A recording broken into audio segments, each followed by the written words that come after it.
Italy has struggled for decades with a stream of migrants traveling in small, unsafe boats from North Africa to the islet of Lampedusa, midway between Tunisia and Sicily, and the Arab Spring upheavals of 2011 and the continuing civil war in Syria has worsened the problem.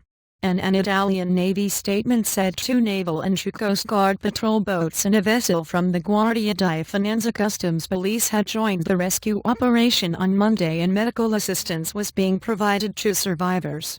And on Sunday, at least 40 people died and 51 others were rescued after a boat carrying mostly sub-Sahara African migrants sank off Libya's coast east of Tripoli.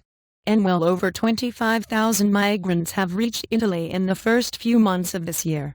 Libyan Navy spokesman Colonel Ayoub Qassem said the numbers leaving had increased in the past few days, but authorities did not know why.